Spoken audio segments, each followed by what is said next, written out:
Povo de Deus abençoado, a paz de Deus esteja sobre cada coração, sobre cada um de vocês. Quanto tempo? Orem por mim que estarei orando por vocês. Amém, orem por mim. Desculpem o sumiço, mas realmente está complicado eu poder estar gravando o vídeo com frequência como eu estava gravando antes. Peço perdão. Vamos orar, amém? Se inscrevam no canal, quem não se inscreveu. Compartilhem, curtam, comentem também aí, porque aí ajuda com que alcance mais pessoas, né? O YouTube leve este vídeo para mais pessoas, tá bom? Eu só quero que a palavra seja compartilhada, só isso, nada mais. Faça um devocional no Spotify e o único objetivo é alcançar almas, é alcançar vidas, para que pessoas venham conhecer a este Deus. Amém, gente? Senhor, nosso Deus e Pai, te damos graças e te adoramos mais uma vez por estarmos reunidos em Teu nome para poder meditar na história de Ivan, para podermos meditar neste devocional. Fale conosco, Senhor, na Tua santa e gloriosa palavra. Espírito Santo, nos dê sabedoria, compreensão e entendimento, para podermos, ó Pai, entender, para podermos compreender, para podermos, ó Pai, cada vez mais aprendermos mais de Ti, Senhor. Abençoe cada um que assiste a este devocional, assiste a este vídeo, ó Pai. Deus, em nome de Jesus, derrama a Tua graça e o Teu amor. Nós te damos graças, te damos honra em nome de Jesus. Amém.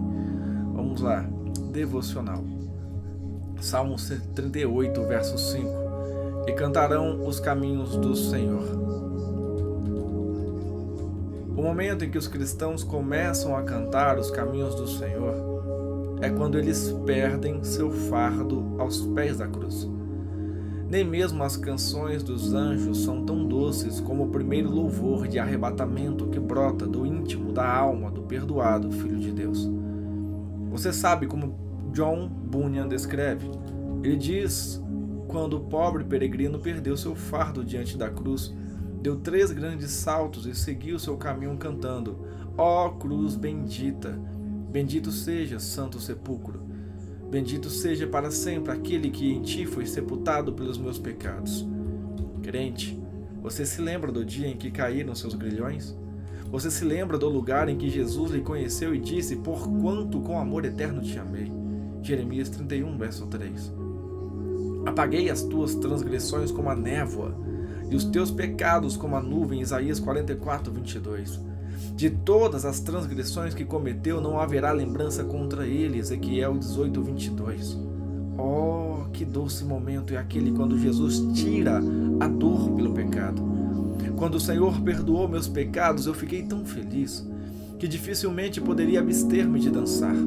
Em meu caminho para casa, pensei no lugar de onde tinha sido retirado e posto em liberdade.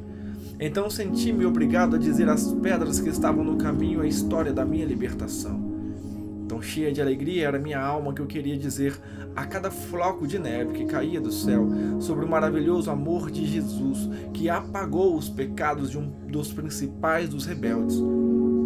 Mas não é apenas no início da vida cristã que os crentes têm motivos para cantar.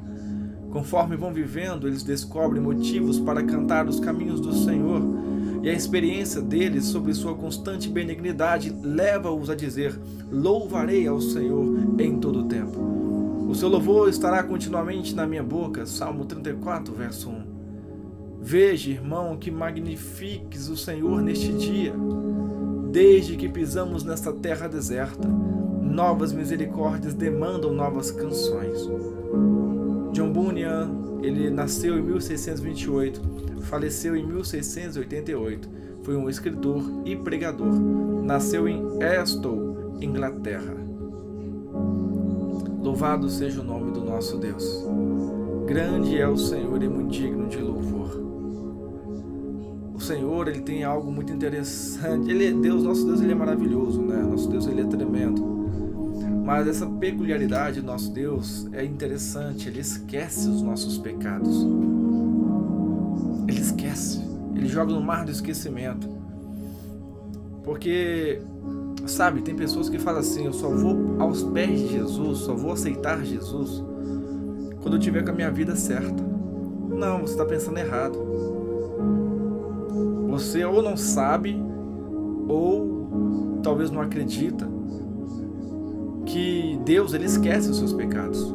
Quando você se lança aos pés de Cristo, você se arrepende dos seus pecados, você confessa com a sua boca os seus pecados e fala: Senhor, eu preciso de Ti, o Senhor é o meu único, suficiente Salvador.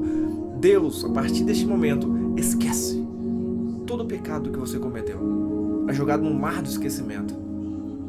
E isso é algo muito interessante.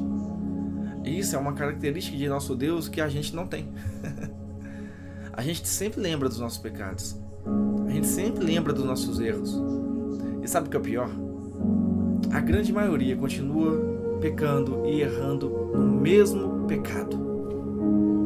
Sabe do pecado que comete, sabe o quanto entristeceu a Deus, sabe o quanto passou pelas consequências daquele pecado, mas mesmo assim continua a errar.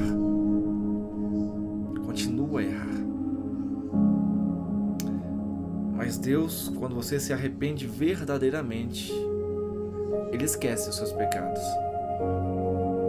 Joga no mar de esquecimento, te limpa, te purifica. Umas vestes que antes estavam sujas, como escarlata, como o vermelho carmesim, agora se encontra branca como a neve. Porque Ele esqueceu seus pecados e te purificou com o sangue do Cordeiro. É muito interessante. É muito lindo o agir de Deus. Provérbio russo: numa terra onde se anda nu, todos se envergonham de roupas. Malsim estava impaciente, andando de um lado para o outro, em seu pequeno apartamento. Indo de uma janela a outra, olhando a rua lá embaixo, procurando distinguir o vulto de sua esposa, abrindo o caminho rapidamente entre o povo. Seu filho de 10 anos já se encontrava inclinado sobre suas lições escolares, com os livros espalhados sobre a mesa da sala de jantar. Ocasionalmente erguia a cabeça para reparar a inquietação do pai. Mamãe, chega já, pai, dizia, imitando o jeito materno de acalmar o marido. Espero que tenha passado no mercado e comprado verdura. Malsim concordou e jogou-se numa cadeira. O caso Moisés iria melhorar. Ele estava satisfeito, mas Galina deveria estar em casa. Queria contar-lhe que no final das contas fora bom que Moisés tivesse ido para casa. O intervalo de tempo dava-lhe uma folga para pensar, para planejar uma estratégia, para conferenciar com o Politruque distrital. E tudo isso contribuiria para que tivesse uma visão mais clara dos fatos. O menino levantou os olhos novamente com uma expressão de alegria. Mamãe chegou! Galina Ivanova fechou a porta com a ponta do pé, levando a sacola de barbantes cheia de beterraba para a cozinha e alargando-a sobre a mesa. Ao lado dela colocou outros embrulhos menores. Fitou o marido apreensivamente, depois, mudando o semblante, sorriu para o garoto no aposento anexo. "Quer tomar chá?" perguntou, dirigindo-se automaticamente para a pia, a chaleira entre os dedos. Seus braços já estavam readquirindo o tom bronzeado devido ao forte sol da primavera. Malsim enfiou a mão no bolso, à cata de um cigarro. Um pouco de chá agora seria bom. Tragou profundamente a fumaça do cigarro. Você vai gostar de uma coisa que vou lhe dizer. Estou muito satisfeito com o caso Moisés agora. Galina depôs a vasilha com a água sobre o bico de gás com uma deliberada calma. Esforçando-se para não se alterar, sentou-se numa cadeira em frente à do marido. A sacola de beterrabas e os pacotes menores eram como uma pequena barreira de permeio entre os dois. Nós já tínhamos decidido não discutir mais o assunto, porque eu estava indeciso sobre como proceder. A questão não é nada simples. Essa fantástica habilidade que ele possui de resistir às nossas técnicas de disciplina, de provocar incidentes os mais estranhos e divulgar seu fanatismo tem sido fora do comum. Ocorreu-me agora que o que temos a fazer é explorar cada pergunta, cada faceta do caso e seus mínimos detalhes. No fim das contas, foi bom que ele tivesse ido para casa. Sua ausência devolveu-me a segurança de que eu carecia. Preparei um plano de ação que funcionará perfeitamente. Um plano de ação. Galina dirigiu-se ao fogão, pegou a chaleira com a água a ferver e mecanicamente derramou-a no pequeno samovar que fora um presente de casamento, quanto ambos haviam mudado desde então. Malsim empurrou para um lado o volume de compras e depositou ali a xícara que a mulher lhe entregara. Sei que este problema tem estado ocupando sua mente e está enervando-a. Ele está pendente sobre nossa cabeça há vários meses. E sabe como é que eu sei que você não tem dormido bem? É que eu também não tenho. É um milagre eu ainda não ter sido chamado perante o Spets Odsdale para dar explicações de todas as irregularidades. Parece que os truques que este Rasputin com carinha de tolo sabe aprontar não acabam mais. O Spets Odsdale, sigla para... Aí tem um nome aqui que eu não vou saber falar para vocês me perdoem. Significa Departamento Especial ou KGB, tá bom, gente? Vamos lá. A xícara de Galina continuava escondida por detrás dos embrulhos. Um milagre, repetiu ela. Malsim ficou irritado pelo modo desagradável com que ela o fitava e repetia suas palavras. Até onde sei, o Partido Comunista não acredita em milagres. Que vocabulário estranho. Estou tentando lembrar-lhe que você tem vivido sob tensão por causa disto. Vim aqui dizer que o caso Moissef será solucionado dentro em breve. Já tomei medidas decisivas. Hoje de manhã, ele retornou a Kerf e foi detido. Creio que você ficará mais tranquila se souber que, juntamente com os agentes de segurança, o processo já foi instaurado e ele foi detido legalmente. Não quero saber deste processo nem de Moissef. Já lhe falei várias vezes para não conversar comigo sobre ele. Era difícil tolerar a incrível suscetibilidade feminina, mesmo nos dias atuais. Eram bem poucas as que conseguiam o índice de objetividade proposto pelos padrões socialistas, necessário à liberação total da pessoa. Anteriormente, ele tivera a esperança de que Galina fosse uma destas. O problema é que ele está disposto a ir para a prisão. Está tão perdido no labirinto de suas fantasias que para ele tanto faz estar aqui ou ali. Qualquer lugar serve, conquanto que possa continuar com suas práticas antissoviéticas, fazer suas pregações batistas e realizar seus milagres. Que vitória! O Exército Vermelho mandara um pregador assim para o campo de concentração. Fez uma pausa e suspirou profundamente. Mas todo homem possui um limite de resistência, e Moissef também. E é a este limite que vamos chegar. Eu lhe falei para não me contar essas coisas, exclamou Galina, com a voz sufocada pela cólera. Já disse que não suporto ouvir isto. Num segundo, ela se colocou de pé junto à pia com a xícara na mão. Deliberadamente ergueu o braço e espatifou-a contra a borda do móvel. Depois fez os mesmos aos pires, com maior violência. Num acesso de fúria, Malsim girou o braço e vibrou-lhe uma bofetada que a atirou de encontro à parede. A seguir apanhou a valise e saiu para o hall encarando o rosto afogueado da esposa e sua expressão de ódio. Firmemente passou a sala, abriu a porta e saiu batendo-a com força. Numa calma controlada, encaminhou-se para a rua andando vagarosamente. Galina que se danasse. Apesar da temperatura amena, a cela estava bem fria. A janelinha lá no alto deixava entrever um céu azul brilhante. Fora, ele se estenderia por sobre o presídio, sobre a cidade de Simferopol, e mais além formaria uma ampla cúpula sobre os campos e colinas que agora reviviam ao toque do verão, e sobre os rios brilhantes, e mais longe ainda, sobre os vinhais fragrantes da Moldávia. Ivan estivera fitando o céu durante horas e horas. Por fim abaixou os olhos e procurou orar. Dominava um vago sentimento de imponderabilidade e desincorporação. Era como se a vida tivesse parado e ele estivesse suspenso na atmosfera com a sensação de que os ventos que se desenrolavam ao seu redor eram irreais. Seria aquela ideia de morte apenas uma ficção de sua mente? Será que Malsim dissera mesmo que se ele se recusasse a mudar seus pontos de vista, não iria ser nem sentenciado, nem desligado do exército? Com toda certeza, ele compreendera mal. Às vezes o idioma russo lhe era muito obscuro. Muitas das palavras ele não entendia direito. E afinal, não era a morte o que Ivan mais temia, mas sim a possibilidade de vir a negar a Cristo, suas visões de anjos, a cura de seu corpo, o amor de Deus que tantas vezes inundara seu ser com uma energia vivificante. Ele não sabia ao certo o que se faria a um homem dentro daquelas celas especiais, a portas fechadas, para obrigá-lo a renunciar à fé, blasfemar e aceitar ideias que repudiava interiormente. Ele temia sua própria fraqueza. Uma sombra invadiu o compartimento. Era impossível livrar-se dos pensamentos que o atormentavam de mil maneiras. Sua morte não redundaria em nada.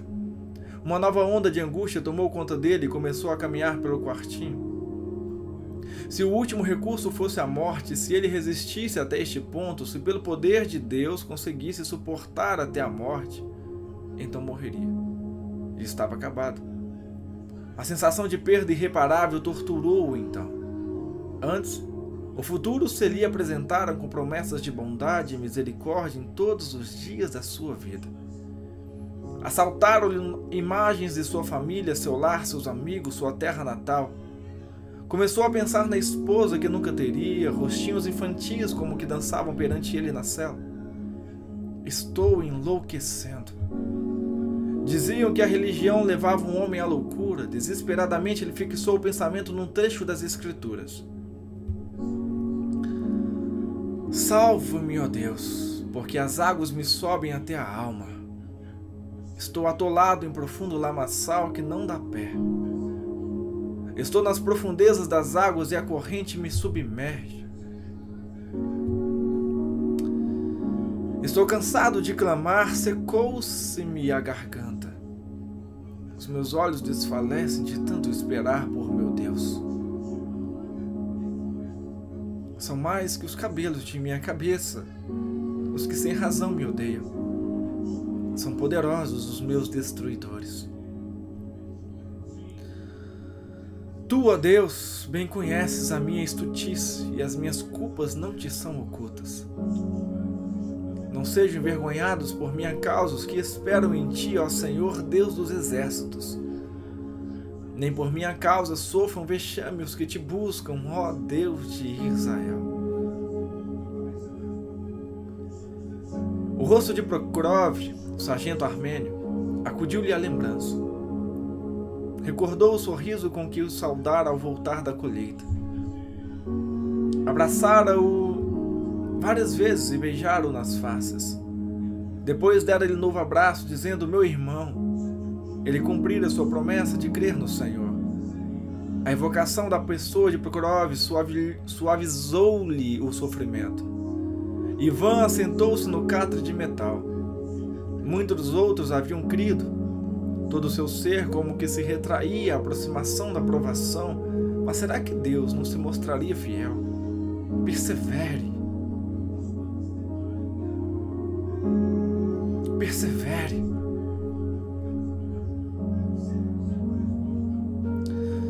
Disse a si mesmo em voz alta: segue em frente, ao comando de Cristo. O promotor militar reunira as mesmas acusações disparatadas que Ivan conhecia de sobra, pois as ouvira inúmeras vezes antes dos oficiais do Politruque de Kiev. De acordo com o artigo 142, ele era acusado de violar o código, por ser membro de uma igreja batista clandestina da Moldávia. Em Kiev também ele assistira a reuniões de grupos não autorizados pelo governo, em suas horas de folga, pelo artigo 190, parágrafo 1º do Código Penal. Era acusado ainda de distribuir literatura difamante contra o Estado soviético. Adicionava-se a isto uma carta que ele escrevera aos pais afirmando estar sofrendo por Cristo. A liberdade de consciência é prerrogativa de todos os cidadãos da URSS. Mas você deliberadamente maculou a União Soviética e o Exército Vermelho. O oficial do tribunal apanhara uma papeleta e lera algumas linhas. Decreto de Lenin, ponto 5. A observação de ritos religiosos é garantida a todos os cidadãos, desde que ela não provoque a subversão da ordem, não interfira com os direitos de outros cidadãos da República Soviética. Lançou a Ivan um olhar estudado e prosseguiu várias vezes, camarada Moisseff. Você já interferiu com os direitos dos seus colegas de pelotão e de companhia e até nos de soldados de outros pelotões com os quais entrou em contato. Essa sua constante mania de orar e pregar são intoleráveis aos que o cercam. Inúmeras vezes você já recebeu ordens de parar com esta perseguição aos outros, mas desobedeceu a todas. Sua prática de ritos religiosos em propriedade do Estado é uma violação direta do regulamento que determina completa separação entre a Igreja e o Estado. Não é este tribunal quem o condena, são suas próprias ações. Entretanto, mais uma oportunidade lhe será concedida para que aceite o julgamento desta corte e confesse suas atividades antissoviéticas e renuncie publicamente aos seus pontos de vista. Vamos dar-lhe 3 dias para que considere o assunto. De Simferopol foi enviado de volta a Kiev a fim de passar ali os 3 dias de espera e depois levado à prisão militar da cidade. Novamente recomeçaram os interrogatórios com o Major Zhidenko e o Capitão Yarmak, fazendo a leitura das acusações e informando-lhe aos berros que seria em Kiev que cumpriria sua pena de detenção por 7 anos. Ivan remexeu-se impacientemente no banco dos réus. Zhidenko apresentara outro ultimato para daí a 3 dias. Por que será que o tribunal estava indeciso, parecendo não querer sentenciá-lo? Ele dissera a todos diversas vezes que estava disposto a ir para a prisão. Malsim bocejou. A inquirição levada a efeito por Zhidenko fora demorada, e ele permanecera até o fim. Não voltara mais ao departamento desde que tivera a discussão com Galina. Por um segundo considerou a hipótese de ir em casa, mas depois desistiu. O caso Moisseff exigia todo o seu empenho e atenção.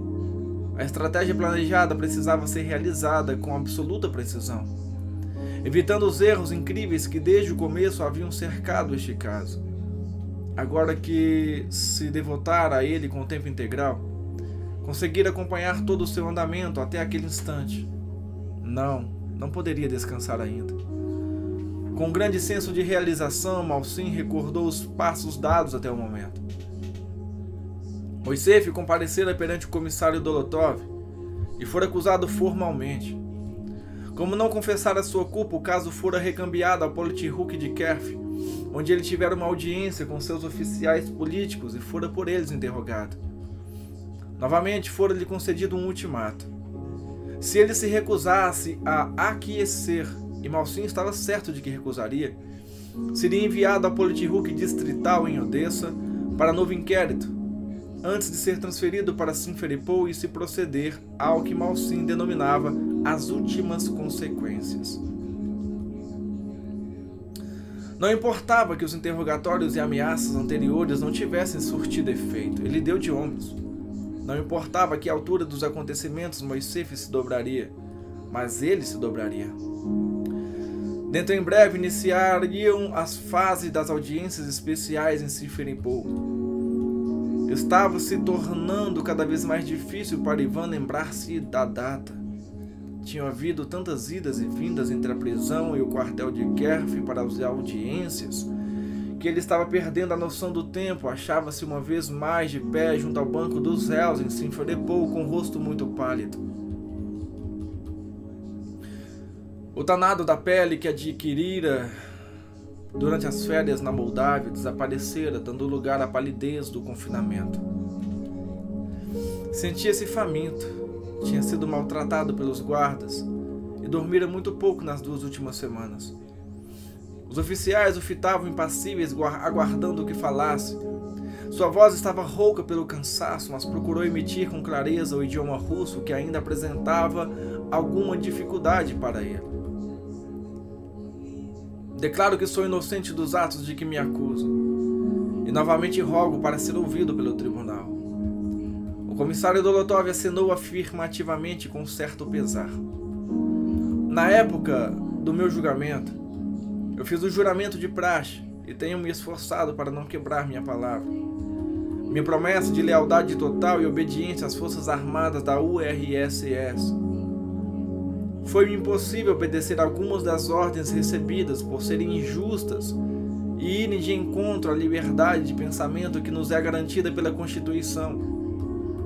Desobedeci a tais ordens não por querer ser desleal ao Exército Vermelho, mas porque elas eram absurdas e, acima de tudo, porque eu tenho um vínculo de ordem superior com Jesus Cristo. Ele me deu certos mandamentos a que não posso desobedecer. Você recebeu ordens especiais de Jesus Cristo? Perguntou Dolotev, revelando um leve interesse. Sim, como qualquer outro cristão, já que todos temos o dever de testemunhar das maravilhas que o Senhor fez por nós, isto é, de falarmos de sua glória onde estivermos. Camarada comissário, eu nunca importunei os outros com a pregação do Evangelho. Quando percebo que alguns deles está interessado, eu lhe falo do amor e cuidado de Deus por mim e por todos os que eu amo. Não considero crime dar um pedaço de pão a um faminto. Grande parte dos acontecimentos que se deram comigo e com outros foi milagre. Há pessoas que dizem que Deus não existe, porém, Ele opera milagres porque ama todos os homens e deseja que todos se salvem. A única prática religiosa que mantive no quartel foi orar. E qual é a lei que proíbe o cidadão soviético de orar? Os senhores ordenam que eu não fale da minha fé, mas o amor de Deus não pode ser reprimido. Existe um verso na Bíblia que diz o seguinte: quando pensei, não me lembrarei dele, já não falarei no seu nome. Então isso me foi no coração como fogo ardente, encerrado nos meus ossos. Já desfaleço de sofrer e não posso mais. Não peço misericórdia porque ela vem de Deus. Eu sou disposto a ir para a prisão de bom grado. Já me disseram que minha pena é de 7 anos, então podem me sentenciar. Será inútil dar-me outro período para reconsideração. Não posso negar a Deus, pois Ele me deu muitas alegrias. Só posso louvá-lo. Sem dizer palavra, Dolotov fez um brusco aceno de cabeça para o guarda. Malsim tentou conter a irritação de que lhe queimava o estômago. Tinha que se controlar.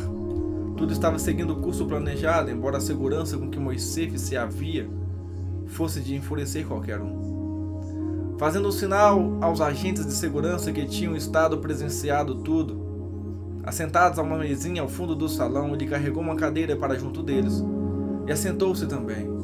Sorria sem convicção, mas procurou mostrar-se sociável. É simplesmente uma questão de tempo, camaradas, comentou. No momento, ele está sendo enviado para a cela de segurança da prisão para permanecer lá o período que for necessário.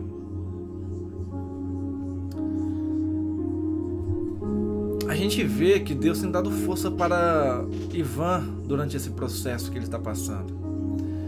Me vem à memória o caso de Paulo, né? Indo para o tribunal ali, relatar a sua defesa de fé e não negar a Cristo. Ivan, ele requereu ir ao tribunal, Paulo requereu ir ao tribunal. Temos nosso direito de expressar a fé. Temos nosso direito de prosseguir falando aquilo que a gente acredita. É direito. Nada nem ninguém pode impedir de você professar a fé que você professa. Não permita que as pessoas inibem você falar que ama Cristo, que adora Deus. Fale. Não tenha medo do que o homem pode fazer à sua alma. Não tenha medo do que o homem possa fazer ao teu corpo. Você tem que temer a Deus, o único que tem o poder de destruir ou dar vida. Ivan, ele continua firme, convicto na sua fé. A gente vê que Deus fez com que ele avistasse anjos, com que anjos viessem lhe dar uma segurança maior, um consolo. Às vezes Deus nos visita em sonhos para nos dar consolo, nos traz pessoas para nos confortar, nos alegrar. A gente nunca está sozinho. A gente só fica sozinho se a gente quiser. Se a gente se afastar do Pai, a gente fica sozinho porque quer. Porque Ele não quer nos deixar sozinho. Quanto mais estamos buscando a Ele, mais a gente vai chegar mais perto dele. Tá chegando o final do livro. Ivan, ele teve medo. Ivan, ele teve dúvidas. Aí a gente lembra de Elias, um grande profeta usado por Deus. Profetizou, caiu fogo do céu, parou de chover na terra. Mas ele teve medo. Ele teve um momento de dúvida, quase depressão. Chegou o momento de querer parar a sua caminhada. Senhor, eu não aguento mais. Quantas vezes você também já fez essa questão para Deus? Senhor, eu não aguento mais caminhar. Tá tão difícil. E olha que nem perseguição você está passando. São problemas comuns. Talvez enfermidade, talvez problema na família, talvez problemas financeiros. Creio que a grande maioria é problemas de saúde, problema financeiro e de família. São os 3 pontos maiores aí que o povo cristão tem passado. E aí você fala, Senhor, eu não estou aguentando. Está me faltando isso, está me faltando aquilo. Essa doença nunca que eu sou curado, nunca que a pessoa da minha família é curada. Está sempre tendo confusão na minha família. Que isso, Deus, eu não estou aguentando mais. Quando é que o Senhor vai vir me socorrer? Será que eu estou pagando por coisas que eu fiz de errado? Será que há consequências? São questões que vêm para nós. São questões que a gente vem na nossa cabeça. E isso é natural. A questão é não perder a sua fé no Senhor. Porque o único que pode te tirar dessa situação é Ele. Você não vai conseguir sair com a sua própria força. Não se desespere. Prossiga nessa caminhada. Não desanime. Pois Deus, Ele quer que a gente continue firme. Por mais que os nossos olhos não enxerguem a solução, Ele é a solução. Confie. Não deixe com que esta carne te domine. Tenha domínio sobre as suas emoções. Não se desespere, não tenha medo. Deus está com você. Vá dobrar o seu joelho e vai clamar a Ele. Mas eu não ouço a voz dele. Ore. Apenas ore, apenas fale, chore com Ele. Que a solução vai surgir. Neste momento, a solução de Ivan não era ele sair dali vivo. Porque o propósito de Deus ali era que através da vida de Ivan, de um sacrifício, lembra do início do livro? Através de um sacrifício, almas chegassem até ele, até Deus. Então, o Ivan tinha um propósito a cumprir. Qual que era a solução de Ivan? Era Deus aliviá-lo de toda pressão, de todo medo. Era Deus confortá-lo. Era Deus estar com ele naquele momento, dando força, alegria e paz que ele estava necessitando naquele momento. Coragem. Isso Deus estava ali fazendo para com ele. Deus o estava preparando, moldando para o que estava para vir. Quem que a gente lembra? Nosso Senhor Jesus. Ele veio com um propósito. Ele iria morrer. Só que ele iria ser ressuscitado. Ele ia ter o seu corpo glorificado. Ele iria ser assunto ao céu. Mas ele tinha um propósito, ele tinha uma missão a se cumprir. E nesta missão, neste propósito, o que Deus fez? Deus o moldou. Eu vou proteger meu filho, vou guardar meu filho, eu vou ajudar meu filho, eu vou consolar meu filho, eu vou alegrar meu filho, eu vou fortalecer o meu filho. Para que quando chegar o momento da morte, ele venha ver e ter a certeza que eu estou com ele. Apesar que nós lembramos que Jesus ele clamou: Pai, por que me abandonaste? Porque naquele momento foi um momento tão forte, tão terrível para nosso Senhor Jesus, que por um breve momento ele realmente achou o Senhor me abandonou, Pai. Não. O Pai não abandonou ele. O Pai só não queria vê-lo sofrendo.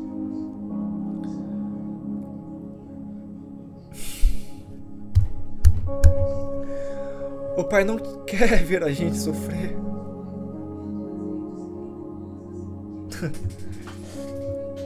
A gente sofre porque quer, gente.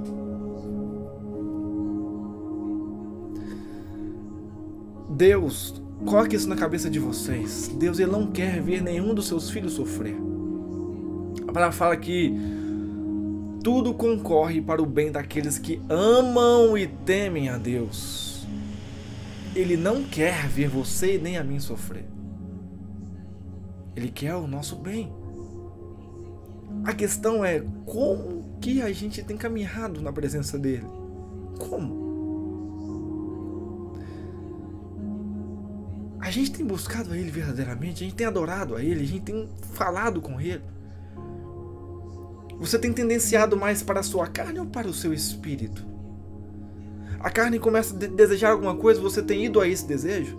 Ou você tem lutado contra esse desejo? Deus não quer ver você sofrer. Ele quer te pegar no colo, te carregar. Venha, meu filho, venha, minha filha, eu vou te levar para um lugar aonde você não vai sofrer. Vai ter algumas tempestadezinhas, mas vou estar com você na tempestade.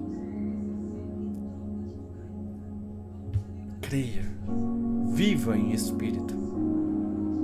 Deus, ele quer te carregar nos braços, mas você tem que estar com ele. Se você estiver distante, ele não vai estar com você.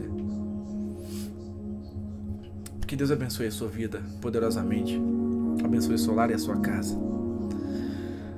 Grandioso Deus e Pai Celestial, te damos graças mais uma vez, ó Pai, por essa oportunidade que nos concedeu. Obrigado, Pai, pela Tua palavra. Obrigado, Pai, por a cada dia nos conceder mais graça e misericórdia. Perdão pedimos ao Senhor pelos nossos erros e falhas, ó Pai. Nos ajude a caminhar na Tua presença. Purifica-nos e limpa-nos, ó Pai, de toda impureza, Senhor Deus, causada pelo pecado. Ajuda-nos, ó Deus, a caminhar. Cria em nós um coração puro e renova em nós um espírito reto, para que possamos viver conforme o Teu propósito, conforme a Tua vontade. Abençoe esta vida, Pai, e esta família, Pai, que assiste a este vídeo, poderosamente no Teu poder e graça. Em nome de Jesus. Amém. Fique na paz do nosso Deus e até o próximo vídeo. Muito obrigado por estarem acompanhando essa leitura. Um abraço.